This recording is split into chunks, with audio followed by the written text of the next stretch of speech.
Жалпы енді экономика саласынан бір шетінен енді әлеуметтік деп есептейік, әлеуметтік салаға көшсек.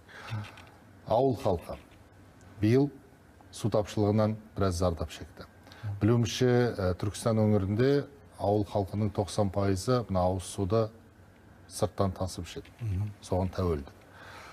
Жалпы биыл Шардара су қоймасының деңгейі бұрын соңды болмаған деңгейге дейін түсіп кеткен екен. Осы Шардара қаласын сапалы ауыз сумен қамту әлі күн тәртібінен түспей тұр екен. Жалпы осы ауыз су мәселесі ауыл тұрғындары үшін қалай шешіліп жатыр өңірде? Енді жалпы мемлекет басшысының тапсырмасы болған, осы биылғы жылы ауыз су мәселесін, ауылды жерді халықты 100% сумен қамту мәселесі. Сол бойынша біз жалпы бізде 801 елді мекеніміз бар. Биылғы жылы бізде қалған 30 елді мекеніміз бар. Сол жерге қажетті жұмыстарын осы біразын бітіріп қойдық. 11 елді мекеннің инфрақұрылымы істен шыққан, соны қайта жаңғыртып жатырмыз. Соның нәтижесінде біз биылғы жыл 100% сумен қамтитын боламыз. Бірақ бұл жерде бір нәрсені түсіну керек.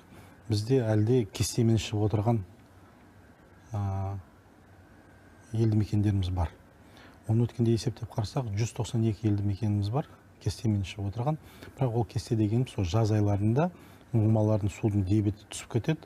Сонда біз қосымша су жеткізіп беріп отырамыз, болмаса сағаттап. Енді бұған да біз кешенді жоспар жасап жатырмыз. Оны да кезең-кезеңмен шешетін боламыз. Оның енді түрлі себебі бар. Енді қазір судың деңгейі түсіп баратыр жылдан жылға. Сол қосымша ұңғымаларды қазып жатырмыз. Соның есебінен шешетін боламыз. Бірақ алдағы бір 3 жылда толыққанды шешеміз деп жоспарлап отырмыз. Оның ішінде мысалы Шардараны айтатын болсақ, Шардара қаласының тұрғындары сол Шардараның суын ішіп отыр.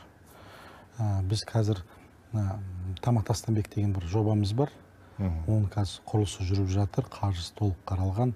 Осы келесі жылдың жаз айларына дейін толыққанды құрылысын бітіреміз деп жоспарлап отырмыз. Сонда біз халыққа таза сапалы ауыз су беретін боламыз.